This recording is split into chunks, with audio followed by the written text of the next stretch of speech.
Hello and welcome to this special bonus episode of The Dairy Edge. Teagasc are running a weekly Let's Talk Dairy webinar series, which is also being made available as a podcast. On this week's webinar, Stuart Childs discusses appropriate winter housing facilities and how they can prevent incidence of mastitis. Okay, good morning everyone and welcome to this week's Let's Talk Dairy. So as I said last week, we're starting a series of webinars over the next 3 weeks that we're going to cover different aspects of winter housing, selecting cows and tubing technique in relation to drying off cows, which is quite literally only right around the corner now at this stage. A lot of cows are going to start, or well, heifers in particular, as I've said in the last couple of weeks, are going to be starting to be dried off in the next fortnight or 3 weeks. And indeed some may already be dried off in earlier calving herds further south. So as I said, today we're going to focus a little bit on, very briefly, on winter housing, I suppose, and the role that that can play in terms of ensuring a successful dry period. So I suppose this is in conjunction with AHI, and they'll be running Cell Check Week next week, and I'll show you the details around that. There's just some videos going to be released on different topics and emphasizing the importance of doing your dry period and dry therapy correctly, especially in light of the changes that are coming down the tracks at us. So from the 28th of January of next year, even though the legislation hasn't been decided fully as to what it's going to be, there will be a reduction, or there will be a removal of blanket dry cow therapy as we're currently able to avail of. So this is the last season that people will be able to just actively get a prescription for dry cow tubes, and if they want to apply them to all cows. So I suppose we need to be looking at the scenario of selective and how we can make that work on our farms. And as I said, there's going to be bits and pieces. Willie Buckley will be on next week to talk about selecting the cows that are appropriate for drying off using selective dry cow therapy. And that's one part of the process. Then the week after, Don is going to talk about the actual tubing technique, which is also another part of the process, but probably one of the processes that we don't maybe put enough emphasis on, or in our own heads maybe, or on our own farms, is around the whole housing element of the dry cow period and how that influences the performance of the dry cow therapy that we are using. That said, winter housing also has an influence in terms of mastitis control while cows are milking, and especially in the springtime, I suppose, to a lesser extent maybe in the later part of lactation, because cows aren't maybe as full, don't tend to leak as much maybe, but we often see where we have difficult months of February and cows are housed for long periods of time as a result, where people will be banking on getting out earlier maybe in order to kind of alleviate pressure on housing. That can backfire in terms of causing a significant amount of mastitis in herds like that. So I'm just going to go through a couple of slides in relation to dry cow housing and our winter housing, and how that's going to influence your mastitis situation. So just full screen here. So winter housing and mastitis prevention. I suppose the objective that we're trying to provide when we're housing our stock is to provide a clean, dry environment for the cow to lie down on, or lie down in. And if we can achieve those, we're going to be a long, long way to achieving a good process, or a good scenario from the point of view of creating the right environment that's low in a bacterial loading scenario, so that if our cow is lying in that environment, the risk that's posed to them of contracting something via that environment is reduced quite significantly. So clean is obviously something that we can control ourselves quite significantly by the practices that we employ on our farms and how we go about keeping our cubicles clean. The dry environment can be a factor of a number of issues, I suppose, and we'll take a look at them in a second. So cleanliness, as I said already, the objective is that you're reducing the bacterial load. You'll all know that with the best will in the world, there'll be a lot of houses that are spotlessly clean now at the moment, just before cows are going in, having been power washed, maybe disinfected even, which would be the creme de la creme, I suppose.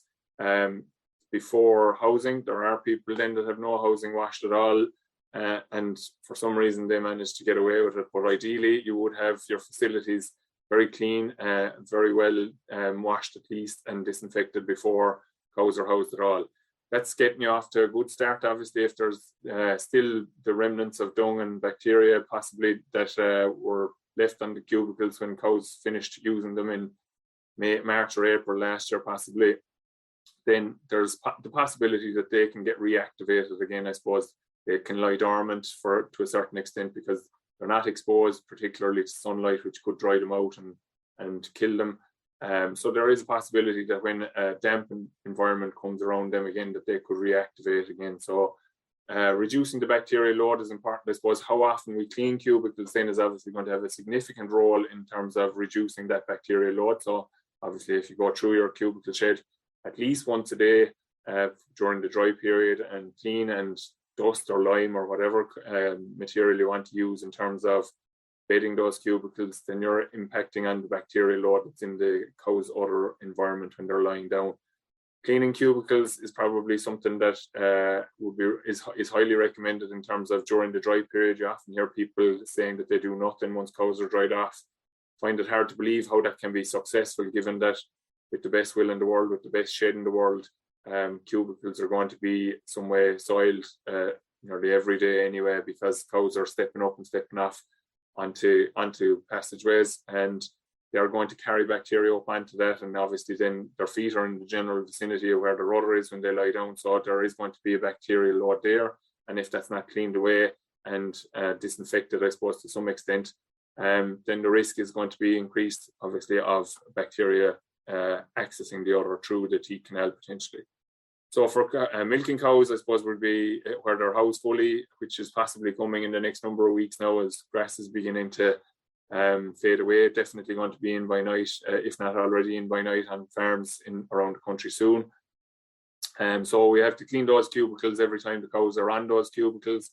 So scrape them off or brush them off and use lime or peat or sawdust. I suppose sawdust and lime would be the most common, lime in particular being the most common. And I suppose just even maybe the choice of disinfecting those cubicles during the dry period with maybe the likes of a liquid disinfectant can actually have a positive impact in terms of mastitis prevention as well. So twice a day for dry cows immediately post dry off. I have that there with question marks. Obviously time is a limiting factor for a lot of people, and it is one of the most time consuming jobs on a farm is liming cubicles because it's slow. There's a bit of toing and froing. A lot of people beginning to move in the direction of automating that to a certain extent in terms of machines to do them, and obviously that speeds up the process, and it also, like everything we talk about, it's regularizing how that job is done on the farm as well. So if I'm doing the cubicles, or if a different person is doing the cubicles, if there's a machine being used for it and everybody knows how to use the machine, the process will be done generally the same. However, different people will scrape cubicles differently, may lime them differently, and that can vary. There can be variation in the quality of the job done then basically between different operators. So again, I suppose at the very minimum, I would be suggesting that people will lime dry cow cubicles once a day, even during the dry period when everything is shut down completely. From a labour management point of view, I think the most successful way is probably either pushing in feed or putting in fresh feed. Encourages cows to get up and go to the feed barrier. Another emphasis here, I suppose, is that cows have adequate access to feed barrier, which means that all cows can feed at the same time. That generally tends to empty cubicle beds and allows a person to come in maybe and work relatively freely without having to get cows up and so forth out of their way, and can speed up the process of actually cleaning the cubicles. So pushing in feed, as I said, generally encourages cows to get up, and that makes the job of cleaning cubicles for dry cows a little bit easier. Obviously with milking cows, it's very easy. They're moved to the collecting yard and the cubicle spaces are free then to clean. But just maybe working a little bit smarter around how you're managing your feed can actually help to encourage dry cows to be off the beds when you want to clean them. So clean cubicles are a priority anyway, I think, especially for milking cows, and without a doubt for dry cows in the immediate post dry off period, and for definite. And we would recommend strongly that people lime their cubicles during the dry period as well. So I suppose the situation around the actual post dry off period, why are we saying for maybe to do it twice a day at that stage? So when we tube cows, we're putting in sealers now. If we're going into a non-antibiotic environment, we're depending on that sealer to do the job for us. And to a certain extent, obviously, we wouldn't be using them if they weren't going to do something.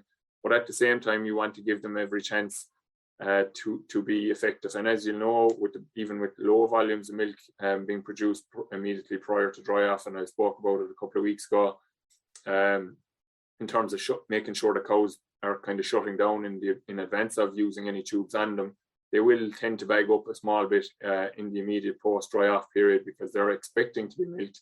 Their brain is quite literally telling them that they should be milked, and there's that signal from the udder of milk not being removed from the udder has to go back to the brain to tell the brain to stop telling the udder to start letting down milk. So it just does take a few days. So cows do swell a little bit. There's a bit of oedema maybe associated with the post dry off period. And we need to make sure that those cubicles are as clean as possible to prevent any risk of bacteria. It's going back to that reducing the bacterial load in the udder area so that there isn't going to be a piece of muck or dirt at the end of a teat that while it has been sealed, it's obviously if there's contact there constantly, there's a risk. Bacteria are minute, they're small, they could potentially get in around it and get into the udder. And we have that awkward scenario then of where we're trying to maybe treat a dry cow for mastitis potentially, or it develops into mastitis over the dry period, which hits us then in the busy spring period. So I would say from the point of view of the dry cow period, if you could manage to dry or to, as cows or group cows as they're being dried off, and maybe if you're not in a position to give that kind of level of focus to drying to cubicle management for the whole herd, at least focus on making sure that the cubicles of the cows that have been dried off in the very recent times are kept to a very high standard for possibly 2 to 3 weeks post dry off. Okay. But again, I will emphasize that the ideal scenario is that we're keeping all cubicles at a very high standard of hygiene throughout the dry period in order to minimize those bacterial loads that are coming into contact with cows. Again, helping to reduce those bacterial loads then is keeping feeding areas and passageways clean. So running scrapers very regularly, every 6 to 8 hours, obviously with smaller volumes of slurry being pushed down through the passageways then as a result of that, rather than quite big volumes being shoved if running them less frequently. And I suppose removing the build-up, obviously, when we move on to silage, we tend to get a bit of a drier dung forming. And at the end of scrapers, and in many cases, you can find a build-up. There are options out there, I suppose, for kind of pieces that can be put onto the end of scrapers that will work as the scraper is moving back and forth in order to work the build-up of material down through slats at the end of it. But if you don't have that option, it's probably advisable to be moving away every few days at least, if not every day, maybe moving away the build-up that comes at the end of the scrapers. Now, it has its advantages in that if that build-up gets significant, sometimes scrapers can hop off and they don't work, obviously, for a period of time, and then we have a very significant build-up as well. And that creates its own problems in that passageways get dirty, and cows are standing on passageways, then they step up onto cubicles, and they obviously, if they have very dirty feet, as they step up onto the cubicle, they're now making their cubicle very dirty as well. The other thing that's good from the point of view of removing that build-up is, unless you've quite a big wide area at the end of the cubicle passage or the scraper passage, that cows can actively avoid walking through the build-up. If they're forced to walk through that build-up, it means that their hooves are now getting quite dirty and can be quite wet as well as a result of stepping through that dung at the end of the cubicles or scraper passages on an ongoing basis, and that can have a negative impact in terms of mortellaro developing over the winter period in particular, because mortellaro can, if it's in the environment, but the environment is managed relatively well, it can be managed as such. But if it's in the environment and the environment isn't managed well, it can materialize. So I suppose just again, no different to keeping the udder clean and dry, we're also looking to try and keep hooves as clean and dry as possible as well, to minimize the risk of those kind of infections. And again, wetting of hooves, obviously many people will have seen it there in the last number of weeks, with passageways getting that bit soft and the fat coming up through them, as the description goes, in the last couple of weeks as well, and how that can affect lameness as well. So obviously the same applies. We're now standing on a very hard surface in concreted areas in particular, so we need good strong hooves. So we don't want to be wetting those hooves, which is going to soften them any further. So if we can help that works from a hoof health point of view, but particularly effective in terms of keeping the cubicles clean. In terms of the dryness, I suppose, why are we talking about dryness? Cubicles need to be kept dry because moisture encourages bacterial growth. So you'll see that in anything that you do, maybe if there's a bit of bacteria left in the corner of a shed. Calf houses are a good example of it, I suppose. Bacterial growth over time, if it's left there, you'll all have seen bits of fur and stuff developing, which is bacterial growth in a lot of cases, where bacteria are left in place, and the moisture obviously is in contact with them as well. So we often talk about cleaning calf houses, that we need to reduce them or remove the manure and then let them dry out. And that drying out effect is important in terms of killing bacteria as much as possible. And we talk about taking the gates and so forth out of a calf house and putting them outside in UV sunlight, so that you get desiccation of the bacteria, but you also get the effect of the UV on it as well. So you can't do that with a shade, so you need to try and make sure that it's dry. Fall of the cubicle is going to be important in terms of shedding the liquid. And what I mean by shedding the liquid is everybody will have cows that are just going to lie in the cubicle and lift their tail and urinate on the cubicle maybe. You want that to flow off the cubicle, and that's going to help to keep the cubicle dry in itself. So obviously in the immediate post urination period, when the cow has done what she's done, the cubicle is wet. But if the fall is correct on the cubicle, it's going to dry off itself more or less naturally, in that the liquid will shed off the cubicle bed itself. Where it might not dry is when we come to the next point. So shed ventilation is a factor, and I suppose we've probably seen it in a number of cases, and maybe you've come across it at different stages as well, in relation to where sheds have been or where herds are expanding, and there hasn't been the capacity, I suppose, or we're building the numbers maybe before we're building the shed, which has been the case on a lot of farms in the last number of years. And as a result, sheds are quite heavily stocked, and shed ventilation comes under pressure because we've more animals in that shed than we should have on a per meter square basis or per meter cube basis in terms of ventilation. So the ventilation is compromised within the shed, and basically we kind of have a damp, moist environment in that shed on an ongoing basis. And it's very hard for the cubicles then to be dry in that scenario.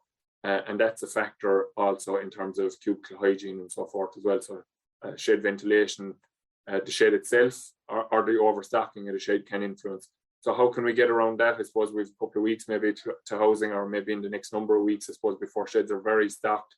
There may be an opportunity to adjust the ventilation of a shed by particularly on older roofs, maybe where there might be low, just raising sheets if they're not already raised, in order to just let out the heat that's been generated by the stock, that stack effect that we often talk about, which will just basically move the moisture from the shed, and that in itself will help dry the environment as well.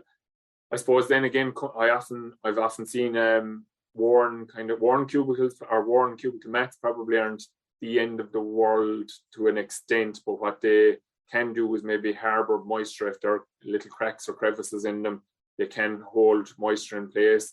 What is a bigger issue is probably where you see cubicle mats curling, obviously at the ends. So individual mats are probably more prone to it than the rolls of matting, obviously because of the weight of the roll of matting, but individual mats curling up at the ends of the cubicle, and as a result they're creating a pond effect in the lying environment of the cow. So they should be replaced in order to, again, allow the cubicle bed and mat to have the fall of the cubicle bed. And that cubicle bed then, obviously, by virtue of its fall, or cubicle mat, by virtue of the fall of the bed that it's placed on, should shed the liquid that we're trying to eliminate from the cubicle area and the lying area of the cow. There are some people across the country using straw. Again, I suppose that the vast majority of cows in the country are on cubicle bedding for the most part. But if you are using straw, it's no different. Again, a lot of this ties in with calf housing, I suppose. if you are using straw, you need to use a lot of it to maintain dry conditions. And the slope of the floor is going to be important there, no different to calf housing. The slope of the floor it's shedding the liquid basically. So if there is a liquid landing on the surface, that it's been moved away from the bedding area so that the bedding isn't actually just lying in liquid, which is going to influence the dryness of that bedding, obviously. So if you are using straw bedding, and it's same for calving areas as well, trying to, when we do come to that point in time, which can then influence mastitis also, keeping them clean in terms of using lots of straw to keep them clean, but keeping them dry by using a lot of straw and having good falls on the floor in order to eliminate the liquid from underneath is important as well. I suppose coming back to the cubicles element of it then, spacious cubicles with a mat would be recommended. Now, there are some people maybe that still have concrete cubicles. They're cold, they're hard. Cows probably, if they don't have a choice, will lie in them, but obviously it's easier to clean a mat than to clean concrete cubicles, I suppose. So they should be comfortable as possible and spacious. So I suppose spacious is talking about your kind of 1.1 meter spacing in terms of width.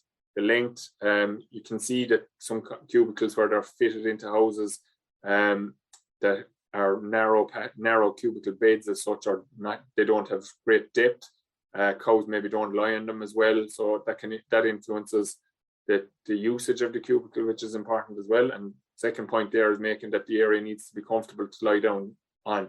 So look, there isn't a whole lot of time maybe to do something in that regard, but maybe for the coming year, it might be something that you need to examine. So look at your cows lying down. Do they lie down pretty readily into the cubicle? Are they comfortable when they are lying down?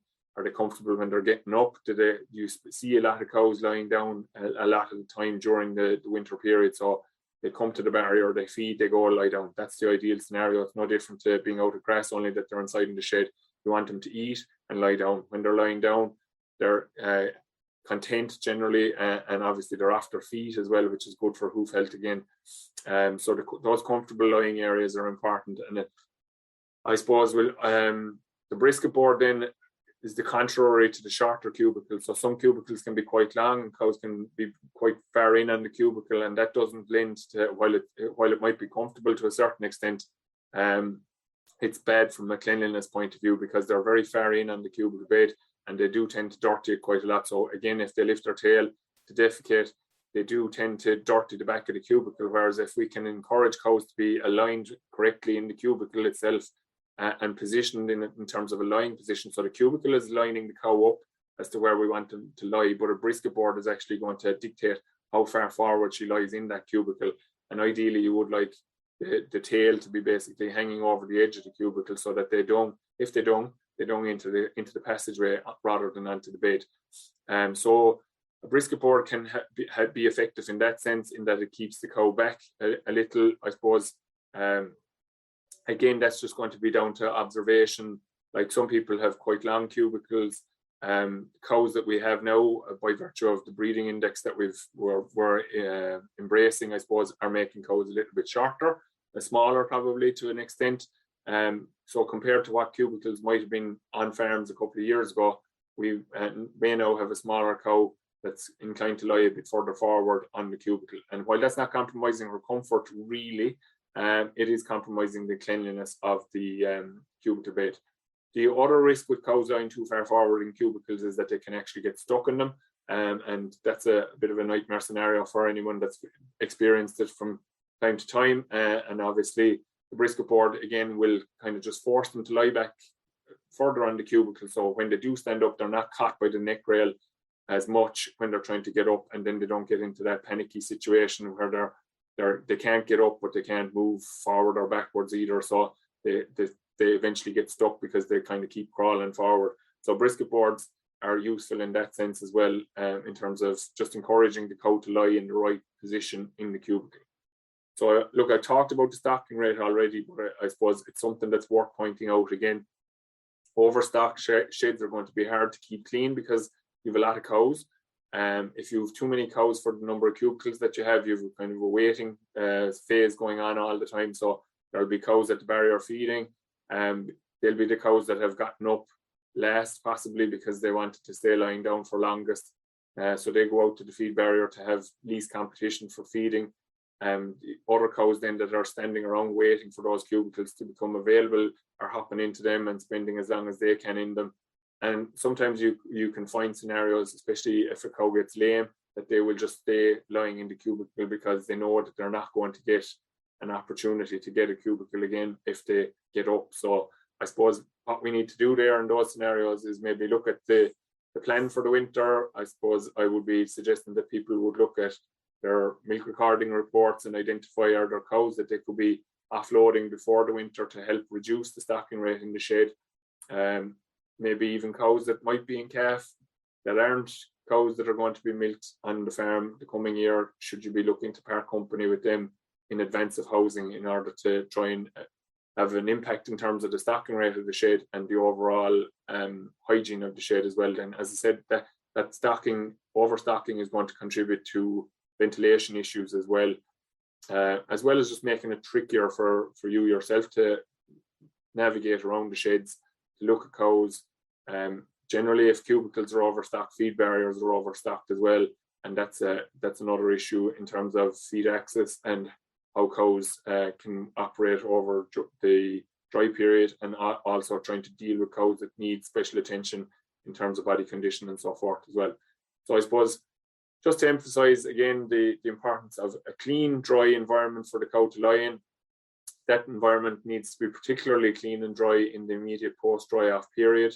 But it needs to be clean in general, I suppose. But just to emphasize that we need to reduce the exposure of the udder to bacterial loading in the immediate post-dry off period. And again, in reality, just before cows start to calve as well, they need to be managed as well, quite well in that scenario. And that in itself produces, that means that you have a lot of cubicles to do, because the vast majority of people are calving a lot of cows in a very short space of time now, whereas the drying off probably isn't happening as quickly as calving tends to occur. So clean, dry cubicle, bedded with whatever material is your preference. I suppose sawdust is going to dry. There are bacterial properties associated with peat, and then lime, obviously, depending on the lime that you use, has a drying effect, but also a very good pH adjustment, which is very strong in terms of killing bacteria as well. So whatever product you're using, I suppose sawdust has the advantage that it's going to be a little bit warmer and drier as well, potentially, and it offers a soakage that lime probably doesn't. The other thing that people could do is, as I said already, is maybe consider treating cubicles with the disinfectants maybe. So there's a number of them out there. That disinfectant limes can be used, or disinfectant sprays can be used, which will dry very readily because you're not using a large volume of product when you're using them. And again, all this is just contributing to trying to keep the bacterial load down during the dry period. And look, much of what's been said here in relation to the dry period is important, as I said at the outset, in relation to milking cows when they do calve in next January and February, that the cubicle environment that they're lying in is maintained in a high level of cleanliness and dryness as much as possible to minimize the risk of bacteria entering the udder, because obviously cows that are freshly calved will be definitely have a greater level of oedema than a cow that's been dried off. They could be leaking milk obviously as well, which is putting liquid into that environment. So our cubicle now needs to be able to handle that, as I said, to shed the liquid. The material that we're using to bed it needs to be able to disinfect against any pathogens that might be associated with that. And overall comfort and cleanliness of those cubicles is very important. So that's how winter housing can contribute significantly to our drying off. If we don't have that in the right situation, I suppose for the coming winter, you need to be very careful if you're going to go down the route of selective, especially the stocking rate element of it. I suppose if you are going to go down the selective route, you'd want very good advice, and you need to talk to your vet, and there will be the opportunity for consultations through AHI in relation to that, and Noel McCoy will talk about that on next week's webinar briefly. Then identifying those right cows and then having the environment correct for that is going to be important. So just to, as I said, Cell Check Week is happening next week. This is just to give you an idea of what's happening. There's going to be videos released over social media over the coming week relating to the importance of why we need to move away from antibiotic usage in a blanket sense for dry cows. There's Francis Quigley in Kildalton will have a video in relation to housing. So what I've been talking about today, we'll be looking at how you do the tubing element of it effectively, I suppose. So there's a risk that we're introducing bacteria when we are tubing potentially. So again, many of you may have seen this over the last number of years with the cell check farm events that we've done in the past.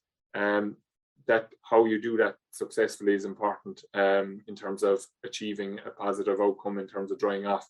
And then we move to the housing element, as I said. Then if we've done it right in the parlour when we've dried off, if we do the next element right in terms of the housing, or we have our housing right, then we can actually potentially move into this selective dry cow therapy quite successfully. But we need to do it under guidance, I suppose.